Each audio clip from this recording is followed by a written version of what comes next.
merci d'avoir choisi Public Sénat. Journée blanche aujourd'hui pour les producteurs de lait avec un épandage spectaculaire près du Mont-Saint-Michel.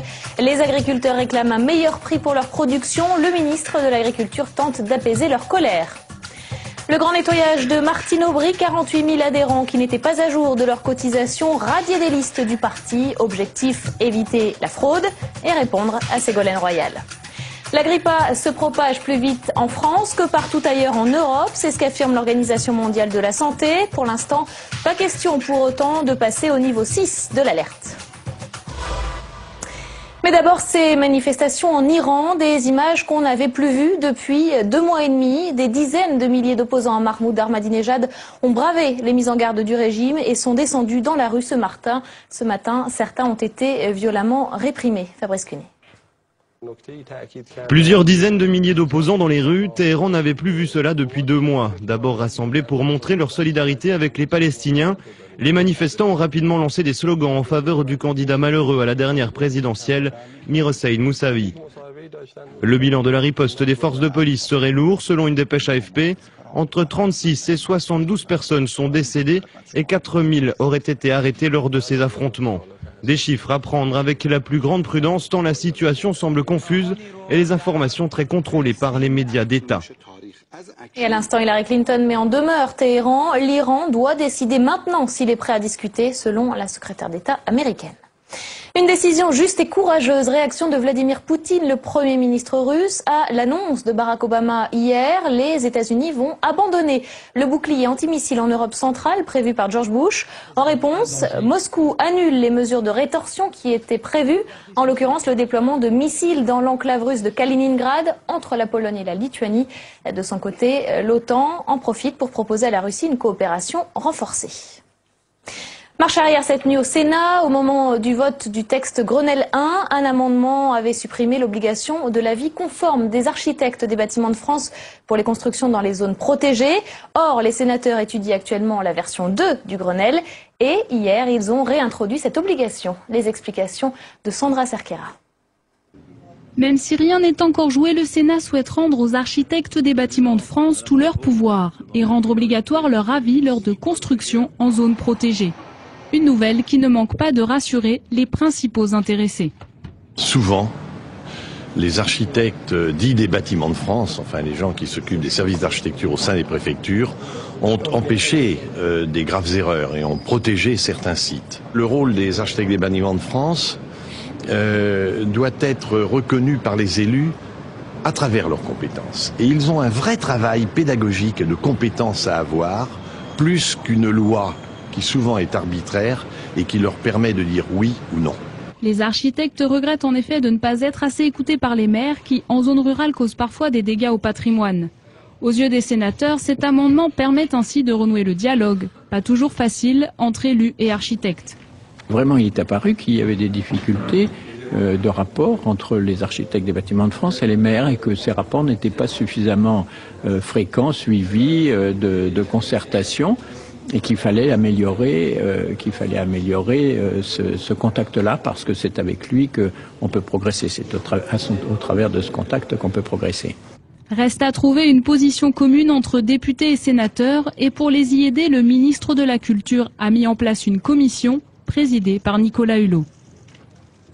C'est une visite qui fait polémique. Nicolas Sarkozy était à l'hôpital Paul Brousse de Villejuif dans le Val-de-Marne ce matin. Le chef de l'État veut créer 5 instituts hospitalo-universitaires en 2010. En fait, des centres d'excellence qui seront financés, dit-il, par le futur grand emprunt. Mais c'est pas ça qui fait polémique, c'est plutôt le coût de ce déplacement. 200 000 € d'après les estimations du syndicat Sud, soit l'équivalent du salaire annuel de 8 infirmières.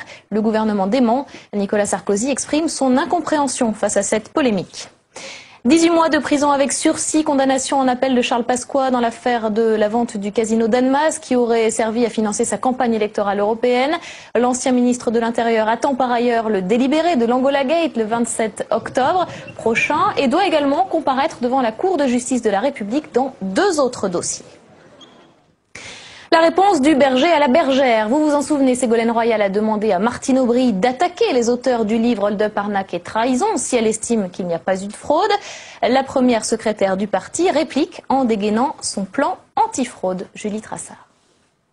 Ségolène Royal n'a pas le monopole de la vertu politique, c'est en substance ce qu'a voulu dire Martine Aubry en dévoilant son plan antifraude, plan qu'elle soumettra au vote des militants le 1er octobre. 48 000 adhérents seraient ainsi radiés des listes du parti, tous ceux qui n'ont pas payé leurs cotisations depuis 2 ans. Des bureaux des adhésions dans chacune des fédérations du PS seront mis en place et un comité d'éthique sera créé pour garantir aux militants le respect de leur vote. Cette réponse était attendue par les cadres du parti. Chacun finalement a des intérêts à défendre dans les congrès et que l'idée simplement de s'en remettre à une sorte d'autorégulation ne fonctionne plus. Donc il faut vraiment mettre en place un contrôle indépendant et extérieur à ceux qui aujourd'hui exercent des responsabilités dans le parti. La première secrétaire espère ainsi reprendre la main après une semaine marquée par les déclarations très médiatisées de Ségolène Royal. Mardi, celle-ci avait mis en ligne une déclaration sur son site Désir d'avenir avant de s'exprimer aux 20h de TF1. Elle appelait Martine Aubry à faire la vérité sur les fraudes qui auraient entaché son élection à la tête du parti. Madone offensée contre Dame de Fer au travail, le combat continue. Bonsoir Stéphane Rosès. Bonsoir. Vous êtes politologue, président de la société de conseil CAP, vous enseignez également à Sciences Po et à HEC et chaque semaine, vous décryptez pour nous une image politique et ses répercussions dans l'opinion. Alors ce soir, évidemment, on parle des différences de communication entre Ségolène Royal et Martine Aubry, mais juste d'abord une réaction à cette contre-attaque, finalement, ce dernier épisode du feuilleton Royal-Aubry. Est-ce que c'est une manière de faire taire la polémique, ce plan antifraude ? Oui, absolument, c'était nécessaire pour Martine Aubry car l'université de La Rochelle avait été un succès, en tout cas psychologiquement, les cadres et militants étaient ressortis requinqués autour de l'idée que la rénovation était enfin en marche. Et puis cette polémique sur l'élection de Martine Aubry a absolument pollué le climat. Donc tout est tombé par terre. Voilà, il fallait absolument que Martine Aubry reprenne la main et elle le fait à sa façon, c'est-à-dire qu'elle va un cran plus loin encore. Et que comme l'a dit le député Christophe Caresche, dans ces cas-là, il faut une mesure qui soit une mesure générale et globale. Et avec cette opération qui ressort une sorte de manoucoulité qui était déjà prévue socialiste, avant, en fait. Oui, qui était prévue avant, mais mais voilà, c'est Martine Aubry. Elle semble toujours, lorsqu'elle se met en mouvement, être sous la contrainte, mais pour montrer qu'elle n'est pas sous la contrainte, elle affiche les choses avec ampleur, en surprenant, parce que quand même, il y a un élément de surprise. Donc c'était nécessaire pour qu'elle reprenne la main et pour qu'enfin les socialistes s'attellent à ce qu'attendent les Français d'eux, c'est-à-dire travailler sur le fond, travailler sur le projet. Alors, pour revenir sur l'image, donc, mardi soir, Ségolène Royal avait fait durer le suspense depuis la semaine dernière. Elle avait annoncé une déclaration solennelle. Elle s'exprime donc dans une vidéo mise en ligne sur son site. Elle demande donc à Martine Aubry d'attaquer les auteurs du livre, Hold Up, Arnaque et Trahison. Et pendant ce temps, Martine Aubry, elle, prépare le bureau du Parti Socialiste et n'écoute pas du tout ce que dit Ségolène Royal. On va les écouter toutes les deux. Ce coup porté aux militants, au parti lui-même, à la confiance qu'on est supposé lui faire, et donc à la croyance même en la chose politique, fait sans doute partie des coups les plus durs que j'ai eu à assumer, si bien évidemment ces faits se révèlent exacts. Ou bien les faits relatés dans ce livre sont vrais, mais c'est d'une extrême gravité, et rien ne justifie la loi du silence. Et j'attends de la direction du Parti Socialiste qu'elle fasse toute la lumière et qu'elle prenne les sanctions qui s'imposent pour que cela ne recommence jamais. Je pars au laboratoire des idées rencontrer des intellectuels. Ouais. Préparer le projet. Non, attendez, s'il vous plaît, pas le truc comme ça, j'ai mal à l'œil. D'accord. Voilà. Et qu'est-ce que vous pensez de la vidéo donc qui va être Ségolène Royal est en train de s'exprimer à l'heure actuelle sur le net, vous ne l'écoutez pas? Non, moi je vais préparer le projet des socialistes pour la France et les Français. Ça vous intéresse pas? Oh bah si, mais j'aurai le temps de le voir, mais il y a d'autres choses qui m'intéressent. Voilà, alors une différence de style incontestablement. Oui, absolument. D'ailleurs, les Français ont du mal à discerner la différence sur le fond idéologique entre Martine Aubry et Ségolène Royal. Ils doivent penser sans doute que Martine Aubry est une social-démocrate, là où Ségolène Royal est une sorte de socialiste moderne. Mais vous direz que vraiment, sur le fond, c'est pas facilement préhensible. Par contre, vous avez raison, la différence, c'est une différence de style. On le voit bien. Il y a une Ségolène Royal qui joue l'opinion dans un rapport direct à l'opinion. Et il y a Internet. par Internet, avec un média moderne, évidemment. Et il y a une Martine Aubry qui se rend, je crois, à la Mutualité, à une réunion d'intellectuels organisée par Laboratoire d'idées de Christian Paul, qui est là pour carburer. Donc, Martine Aubry nous dit, moi, je m'occupe du Parti socialiste, selon ses rythmes. Les médias, j'aurai toujours le temps de voir ça après. Et Ségolène Royal, elle, s'adresse à l'opinion de gauche. Donc il y a véritablement deux styles et en fait deux positionnements. Martine Aubry se sent comptable des intérêts du Parti socialiste et de son unité. Quant à Ségolène Royal, elle est ce que l'on a toujours connu de Ségolène Royal dans la dernière période, c'est-à-dire que elle fait son chemin. Alors, dans cette rivalité du moment, c'est tous perdants. Ça profite à personne, finalement. Oui, absolument, ça va profiter à personne en termes d'opinion. Pour Martine Aubry, continuer cette polémique, c'est véritablement, alors qu'on avait le sentiment que le Parti socialiste connaissait un petit sursaut, replomber à nouveau le Parti socialiste. Et puis, Ségolène Royal, on la voit dans son registre habituel. C'est le registre de moi contre tous. C'est le registre victimaire. Elle nous dit qu'elle a encore subi un outrage. Et c'est tout à fait décalé avec les attentes des Français. Les Français attendent la résolution des problèmes pour l'actualité et le futur et non pas une réparation du passé. Voilà. Merci beaucoup Stéphane Rosès. À la semaine prochaine. La grève du lait prend de l'ampleur. Une journée blanche était organisée aujourd'hui. Les producteurs ont procédé à un gigantesque épandage près du Mont-Saint-Michel. Sur les banderoles, des grévistes, des slogans tels que « Le lait qui vous nourrit ne nous nourrit plus ». Côté politique, le ton semble se durcir entre la France et la Commission européenne. Thomas Raguet. Je n'accepterai jamais qu'on livre l'agriculture française à la seule loi du marché. Il faut maintenir les quotas aujourd'hui au-delà de 2014-2015. Les députés européens, dont je suis le président de la majorité présidentielle, souhaitent qu'on travaille à un nouveau système rénové pour maîtriser les productions de quotas, on appellera peut-être ça autrement, rénovés à partir de 2014. C'était hier soir sur notre plateau, Michel Barnier, ancien ministre de l'Agriculture et nouveau député européen, réagissait à la suppression prochaine des quotas annoncée par Marianne Fischer-Boel. Il n'est pas question de rediscuter d'un prolongement des quotas au-delà de 2013. Une annonce qui tombe mal en pleine période de surproduction, alors que les producteurs en colère sont prêts à jeter leur lait plutôt que le vendre. Eux veulent une production régulée pour faire remonter les prix. Au centre, Bruno Le Maire tente de déminer le terrain. Il y a 10 jours, nous avons proposé avec l'Allemagne une régulation du marché du lait à l'échelle européenne, en proposant notamment qu'il y ait des contrats qui soient conclus entre les producteurs et les industriels, des contrats justes et équitables, qui leur garantissent un revenu sur plusieurs années. Si le principe de ces contrats était validé par Bruxelles, les producteurs craignent le diktat des industriels et continuent de réclamer un gel de la hausse des quotas. La crise du lait, sur ce sujet, 3 questions à Pascal Coustet, membre de l'association des producteurs de lait indépendants.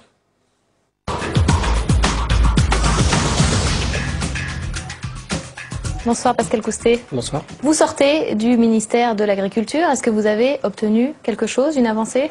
Rien du tout. Donc aujourd'hui, ils campent sur leur position. Donc la situation est très grave parce qu'aujourd'hui, 83% des producteurs de lait vendent leur lait à perte, en dessous de leur prix de revient. Et c'est plus durable, donc d'où la situation que l'on connaît. Qu'est-ce que vous demandiez précisément au ministre de l'Agriculture? 3 choses. D'une, un prix calé sur nos prix de revient. Donc on est parti sur une base du SMIC horaire. 2, une régulation européenne, donc une baisse des volumes de 5% de tous les pays. Donc des quotas? Des quotas, oui, qu'on connaît à l'heure actuelle. Et, le maintien des quotas. Le maintien des quotas, puisque de toute façon les quotas sont validés jusqu'en 2014. Donc aujourd'hui, ce qu'on veut, c'est baisser immédiatement de 5% la production au niveau de l'Europe, de manière à éponger les 2% d'excédent. Une avancée que Mme Fischer-Boel a fait hier, donc elle a proposé donc une politique des quotas, une application des quotas à la française dans tous les pays européens, c'est-à-dire que chaque litre de lait produit au-dessus du quota, même si le pays ne réalise pas sa référence, doit être pénalisé. Donc c'est une avancée énorme. Maintenant, il faut le concrétiser parce que ça représente 2% de la surproduction européenne. D'accord. Alors, pour parler concrètement, parce que tout ça, c'est beaucoup de chiffres et beaucoup de termes techniques pour les téléspectateurs, oui. Cette proposition de la commissaire européenne que vous évoquez, le ministre de l'Agriculture, lui, a dit qu'il était contre. Non, il n'a pas dit qu'il s'y est pas opposé. Il est contre le rachat, la proposition de rachat des quotas pour les agriculteurs qui veulent changer d'activité. C'est évident. Parce qu'en France, on a 2 problèmes. C'est qu'aujourd'hui, la pyramide des âges condamne à peu près 30% des producteurs laitiers dans les années qui viennent. En plus, on a un énorme problème, c'est le découragement des producteurs de lait, parce que les structures sont pas forcément viables. Et on a de moins en moins de candidats à l'installation. Et plus ça ira, pire ce sera. Donc la crise économique s'ajoutant à cela, donc aujourd'hui on a un énorme souci, c'est qu'il n'y a plus personne pour produire le lait. Alors, en même temps, on voit des hectolitres et des hectolitres qui sont sacrifiés, aujourd'hui au Mont-Saint-Michel, hier en Wallonie. Est-ce que c'est efficace comme opération d'après vous? C'est un arrache-cœur. On a commencé la grève du lait. Déjà la grève du lait, on a dit que c'était un acte d'automutilation dès le départ. C'est un acte ultime de revendication, parce qu'on ne peut pas imaginer ça. C'est quand même le lait, c'est quand même une matière la plus noble qu'on puisse connaître. Donc ça fait 9 mois qu'on a lancé notre association. On a vu plus de 30 000 éleveurs, 40 000 éleveurs en réunion depuis 9 mois. On a prévenu nos politiques de ce qui allait se passer, de la baisse des prix, du problème au niveau de nos industriels qui perdaient des parts de marché vu la concurrence de nos voisins européens. Et nos politiques ont toujours refusé donc de nous écouter et de prendre part de nos revendications. Donc on a engagé la grève du lait, qui est une grève de lait européenne. Quoi qu'on en dise, aujourd'hui, même dans l'Allemagne de l'Est, les producteurs vident leurs tanks. Et donc depuis jeudi, la semaine dernière, qu'on a déclenché la grève du lait, on a un énorme problème parce que tout le monde joue avec les chiffres. Il y a la pression du syndicalisme, des syndicats majoritaires qui fait que de toute façon, on essaie de minimiser l'importance de la chose. La FNSEA qui est contre ce mouvement. Elle est contre, mais il faut savoir que plus de 50% des adhérents de l'appli, donc de notre association, adhèrent à la FNSEA. Donc ils se sont détournés de la FNSEA pour venir chez vous? On leur demande pas de déchirer leur carte. Maintenant, ils sont producteurs de lait et ils tiennent à la pérennité de leur exploitation. Donc hier, donc, on a fait nos calculs approximatifs au niveau de la campagne. Monsieur le maire n'a pas contredit le fait qu'il y avait 40% du lait qui était gelé dans l'industrie. Alors c'est vrai qu'il y a beaucoup d'intox de la part de nos industriels. Il y a beaucoup d'intox. Il parle de 10%. Voilà. Aujourd'hui, il nous dit 10%. Une baisse de collecte de 10%. Oui, parce qu'il se fie aux chiffres de France Agrimaire, donc qui est une structure parallèle à l'industrie laitière. Donc c'est de l'intox. On sait qu'au niveau de la grande distribution, il commence à y avoir des petits problèmes sur certains produits en approvisionnement. Et alors quand on voit cette guerre de chiffres, on se dit mais qu'est-ce qu'il faut faire quoi? Nous le lait, on le met dans nos effluents, on en offre une partie aux consommateurs parce qu'on n'est pas là pour prendre le consommateur en otage. C'est un acte politique. Et le fait d'être contraint aujourd'hui de jeter notre lait, donc pour faire du visuel, pour que les gens prennent conscience de la détresse, c'est grave, quoi. C'est grave. Alors, bataille de chiffres. Juste un mot. Le sénateur UMP de la Manche, Jean-François Legrand, a affirmé qu'il y avait une recrudescence, si on peut dire, en tout cas un nombre important de suicides dans ce département ces derniers mois. Est-ce que vous confirmez cette tendance? Évidemment. On a un jeune éleveur de Bretagne qui s'est immolé par le feu cette semaine. Je crois qu'il y a eu 4 suicides cette semaine en Bretagne de gens non grévistes. Alors, je crois qu'il faut que nos pouvoirs publics prennent conscience aussi de l'enjeu du problème et qu'ils réagissent très très vite, quoi. Merci beaucoup Pascal Coustet, merci d'être venu sur notre plateau. C'est une annonce qui a provoqué une levée de boucliers à gauche et dans le monde associatif et syndical. 2 projets de loi prévoient la suppression de poste du défenseur des enfants occupé par Dominique Versini. Suppression confirmée ce matin dans Nice Matin par la secrétaire d'État à la famille et à la solidarité, Nadine Morano. À la place donc, un défenseur des droits sera chargé de remplacer à la fois le médiateur de la République, la Commission nationale de déontologie de la sécurité et donc le défenseur des enfants. La Ligue des droits de l'homme parle d'une inacceptable régression de l'état de droit. Saveria Rojek. Une punition pour la Ligue des droits de l'homme, une mesure dangereuse pour les syndicats enseignants, un scandale pour l'UNICEF. La décision de supprimer le poste de Dominique Versini suscite un tollé. Créée en mars 2000, cette autorité indépendante relève les atteintes aux droits des enfants. Cette année, Dominique Versini a ainsi protesté contre la présence d'enfants d'immigrés sans papier dans des centres de rétention. Elle a également dénoncé une justice des mineurs de plus en plus répressive. Une indépendance d'esprit qui lui serait aujourd'hui reprochée. Faux, rétorque le gouvernement. Le remplacement du défenseur des enfants par un défenseur des droits répond avant tout à un besoin de cohérence. Luc Châtel parle même de révolution en matière de protection des libertés. Bonsoir Dominique Versini. Comment avez-vous appris et quand la suppression de votre poste de défenseur des enfants? C'est la suppression d'une institution, c'est pas de mon poste. Et c'est une institution créée en 2000 par le Parlement. Je l'ai appris après que ça ait été présenté au Conseil des ministres, tout à fait par hasard. Ça veut dire qu'il n'y a eu aucune concertation et qu'il n'y a même pas eu la décence d'informer le responsable de l'institution que cette institution était rayée de la carte. Donc j'avoue que ce sont des méthodes quand même, surtout pour moi qui consacre mon temps à la défense des enfants, c'est quand même des méthodes auxquelles on n'est pas très habitué dans le social. Alors d'accord pour la méthode. Sur le fond, c'est très importante la méthode. C'est de la maltraitance pour une institution. Si on vous informait que vous disparaissiez complètement, vous seriez, à mon avis, relativement inquiet. Absolument. Le médiateur de la République rétorque que ces 3 institutions, donc qui ne feront plus qu'une, sont réunies pour qu'elles soient plus performantes. Qu'est-ce que vous répondez ? Mais je réponds que c'est vrai que la réforme constitutionnelle a décidé la création d'un défenseur des droits, dont le champ de compétences n'était pas du tout défini, qu'il a été décidé tout à fait arbitrairement par le gouvernement, sans aucune concertation avec quiconque, d'y englober certaines institutions. Le médiateur de la République, parce que son mandat se termine début avril et prochain, et la CNDS, Commission nationale de sécurité, et le défenseur des enfants, parce qu'on a sans doute considéré que les enfants peuvent se mélanger à tout. Or, les enfants ne sont pas des citoyens comme les autres. Et on a juste oublié tous les autres droits, c'est-à-dire les discriminations, la liberté, la vie privée informatique, le contrôle des prisons. Donc s'il y a un défenseur des droits, et là je le dis pour la représentation nationale, il faut qu'il soit vraiment le super défenseur des droits de tous les citoyens et pas seulement de certains. Et sinon, il faut que nous ayons des explications pour savoir selon quel choix arbitraire on décide de supprimer une institution. C'est quand même assez grave. Alors concrètement, vous estimez que la protection des enfants sera réduite avec cette disposition ? Moi j'estime que la mission du défenseur des enfants sera réduite parce que la mission du défenseur des enfants ne se réduit pas à la protection de l'enfance. Elle concerne l'ensemble des droits qui sont dans la Convention internationale des droits de l'enfant, c'est-à-dire tous les droits fondamentaux des enfants. Donc c'est extrêmement important. Ça va du droit à vivre en famille jusqu'au droit à l'expression et à la participation, en passant par le droit à pas subir de violence. Donc c'est extrêmement important. Et vous savez, ça déclenche quand même un tollé aussi bien dans le monde associatif, dans le monde de la protection de l'enfance, chez les avocats, les magistrats, les médecins. Et mes collègues, parce que je prends la présidence du réseau des défenseurs des enfants européens, il y a 35 défenseurs des enfants européens, et ils disent tous, mais qu'est-ce qui se passe en France ? Alors, vous avez protesté contre la présence d'enfants immigrés sans papier dans les centres de rétention. Vous avez demandé un débat national sur l'incarcération des mineurs. Est-ce que vous estimez qu'on vous reproche une trop grande indépendance ? De toute façon, je suis indépendante, parce que je suis une autorité indépendante qui ne relève de personne, qui ne relève pas des pouvoirs publics. Et je suis défenseur des enfants. Quand on défend les enfants, on défend tous les enfants.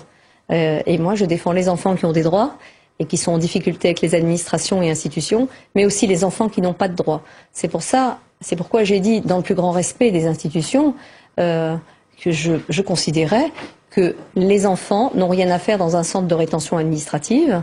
J'ai considéré aussi que la France, en matière de justice des mineurs, était en train d'évoluer dans un sens qui n'est pas tout à fait dans le sens de nos engagements internationaux. Donc je trouve. Et vous avez l'impression qu'on vous le reproche, ça, aujourd'hui, en supprimant cette institution ? Tout le monde a ce sentiment. Moi, je ne sais pas, puisque personne ne m'a informé des raisons de la suppression de l'institution.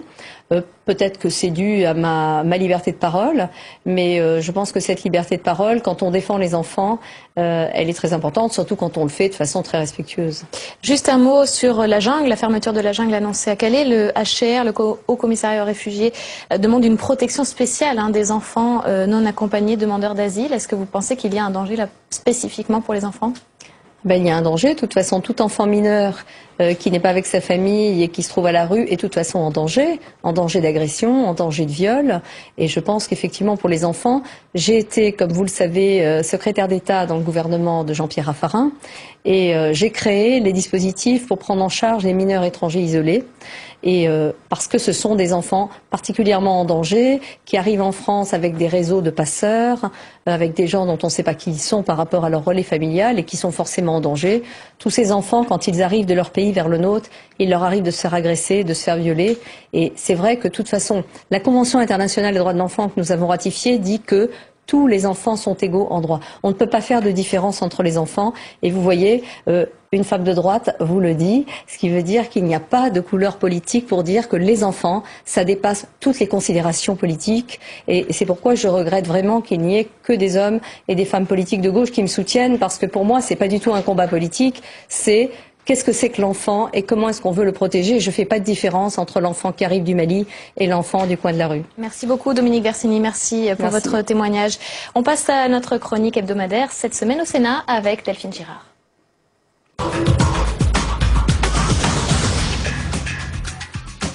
Bonsoir Delphine. Bonsoir Caroline. Alors cette semaine, vous nous parlez d'hyperactivité. Oui, Caroline. Alors cette semaine, à l'occasion de l'ouverture de la session extraordinaire du Parlement, eh bien une phrase a tout particulièrement retenu mon attention. Écoutez, c'est le président du Sénat, Gérard Larcher, qui s'exprime. Un double record, le nombre de jours de séance au-delà du plafond de 120 jours, le nombre d'heures, puisque nous avons dépassé les 1000 heures au cours de la session extraordinaire. Les mots hyper étant la mode, nous sommes en train de connaître en tous les cas une hyperactivité. Je ne crois pas qu'il faille pour autant s'en féliciter, car cela pose quelques problèmes d'organisation de notre travail. Alors c'est le président du Sénat qui le dit, les sénateurs connaissent une hyperactivité. Alors que Jean-François Copé, le chef de file des députés UMP à l'Assemblée, vante les mérites d'un hyper-parlement qui est censé contrebalancer l'hyper-présidentialisme de Nicolas Sarkozy, Gérard Larcher parle d'hyperactivité, car cette année, Caroline, les sénateurs ne vont pas chômer.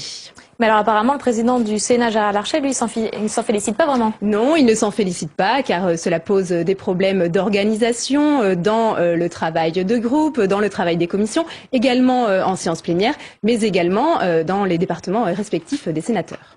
Et alors, l'ordre du jour, cette session-là, est particulièrement chargée ? Oui, en plus, l'ordre du jour s'annonce chargé pour les sénateurs qui devraient siéger du lundi au vendredi d'ici Noël. Du coup, les projets de loi se bousculent et ils ont l'impression de subir plutôt le rythme imposé par le gouvernement et de ne plus avoir vraiment la maîtrise de leur ordre du jour. Mais je ne comprends pas très bien. La révision constitutionnelle n'était pas censée donner aux parlementaires une plus grande maîtrise justement de leur ordre du jour ? Si, vous avez raison Caroline. La révision constitutionnelle prévoyait un partage de l'ordre du jour. En plus des journées mensuelles réservées, ce qu'on appelle les niches parlementaires, les sénateurs devaient avoir la possibilité, 15 jours par mois, d'examiner leurs propositions de loi. Et finalement, l'ordre du jour a déjà été chamboulé à plusieurs reprises, ce qui a fait dire aux sénateurs de l'opposition que le Sénat prenait des airs d'une véritable chambre d'enregistrement du gouvernement. Donc pas vraiment grand-chose à voir avec un hyper-parlement très puissant. Eh bien, ce n'est pas si simple que ça. Les sénateurs travaillent en effet beaucoup et pourtant, cela ne les empêche pas de faire entendre leur voix. L'histoire récente vient de le prouver avec les tests ADN. On a eu l'impression que les droits du Parlement étaient à nouveau bafoués. Ce n'est pas si simple car souvenez-vous, les sénateurs avaient quand même voté une disposition qui ne permettait pas l'application de cette loi. Et avec la réforme constitutionnelle, vous le savez, c'est un sujet sensible au Sénat qui va être bientôt examiné. Les sénateurs ont déjà obtenu la levée de la procédure d'urgence. Il y aura donc 2 lectures par assemblée. Donc les parlementaires à cette occasion pourraient bien reprendre la main. Merci beaucoup Delphine. À la semaine prochaine. C'est la fin de ce journal. Tout de suite, Bibliothèque Médicis avec Jean-Pierre Elkabbach. Le thème cette semaine, portrait de la France. Quant à moi, j'aurai le plaisir de vous retrouver en direct à 22h. Très bonne soirée.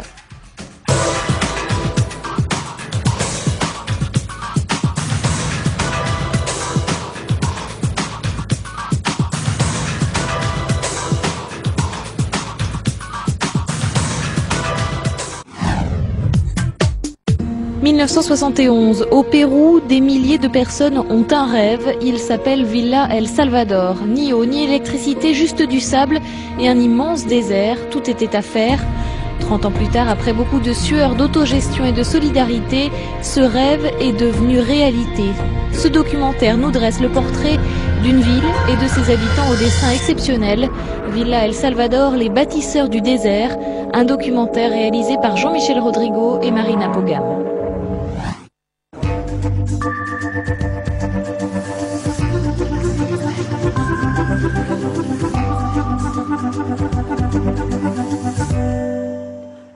Bienvenue à Bibliothèque Médicis. Nous voici une fois de plus dans cette très belle salle des conférences du Sénat, une salle remplie d'histoire et qui est aujourd'hui un des symboles d'une des grandes institutions de la République. Merci à tous ceux qui nous ont donné la possibilité de nous installer pendant quelque temps en attendant la fin de la restauration de l'annexe de la Bibliothèque du Sénat qui est notre décor habituel. La crise mondiale nous accompagne, elle ne nous lâche pas. Mais elle sera vaincue comme tant d'autres crises avant elle, sans doute. Seulement dans l'intervalle que de bataille, de souffrance et sans doute aussi de transformation. Au moment du G20 de Pittsburgh, l'Europe restera-t-elle unie? Il y a des tensions entre Européens. Parviendra-t-elle à convaincre les États-Unis de Barack Obama et de l'administration démocrate américaine de réformer le capitalisme, de le réguler, de le moraliser et de définir des règles de droit. Jean-Pierre Jouyet, vous dirigez l'AMF, l'autorité des marchés financiers. Merci d'être avec nous, comme Christian de Boissieu. Vous êtes un des meilleurs acteurs et observateurs du système et de son évolution. Est-ce que les 20 États du G20 vous paraissent disposer aujourd'hui